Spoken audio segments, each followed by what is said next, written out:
Dernière ligne droite pour les chantiers ouverts dans le cadre de la construction de la centrale de 120 MW à Maria Gleta 2. Le gouvernement du Nouveau Départ a sorti une centrale de 120 MW avec les technologies dernier cri. C'est une des meilleures centrales, je dirais, dans ce domaine-là qu'on peut retrouver au monde aujourd'hui. Dans la construction de la centrale, les valeurs limites d'émissions sont respectées. Quand elle est en marche, on voit à peine la fumée sortie des cheminées. À 50 mètres, on n'entend pratiquement pas les moteurs. Le coordonnateur confirme la fin des travaux de construction. Les travaux qui sont encore en cours à l'intérieur de la centrale sont exclusivement des travaux d'aménagement, des espaces verts et de nettoyage de sites. Plus de 1200 personnes ont travaillé sur ce site, dont plus de 90% de Béninois.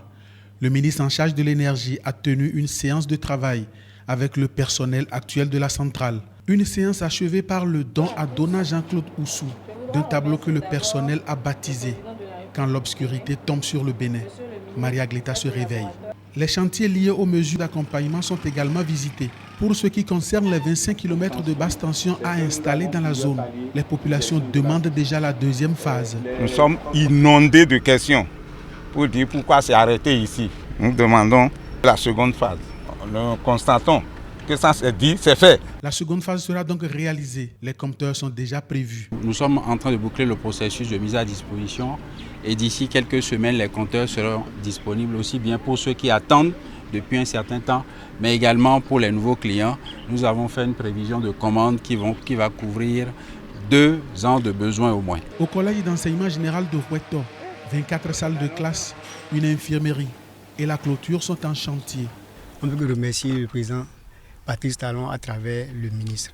Ce qu'ils sont en train de faire à Hueto, ça sort de l'ordinaire. Les apprenants, à travers ma modeste personne, vous demandent de plaider leur cause auprès du président. Et on a besoin de laboratoires, on a besoin de beaucoup de choses. Le directeur, à travers ma personne, me charge de vous dire merci pour tout ce que vous êtes en train de faire pour le CEI Hueto. Les 3 km de la voie d'accès au site sont pavés. Il ne reste que le carrefour à réaliser. Sur les différents chantiers, le ministre de l'Énergie rappelle ses priorités. Qualité des travaux exécutés, respect du planning et puis troisièmement, je dirais que tout ceci se fasse en symbiose, en coopération avec les habitants. Le tour des chantiers fait, Dona Jean-Claude Oussou fait un point. Cette centrale a permis également la construction de 24 salles de classe. Nous les avons visitées et tout à l'heure, c'est en pleine construction et ce sera opérationnel à partir de la rentrée prochaine.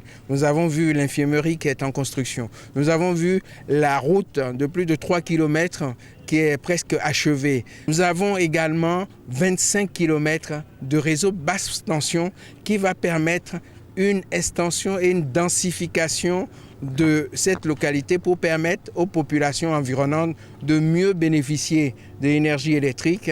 L'énergie est au cœur du Bénin, désormais terre d'opportunité, grâce au président Patrice Talon. Les 120 MW que va produire la centrale seront bientôt injectés dans le réseau de la Société béninoise d'énergie électrique.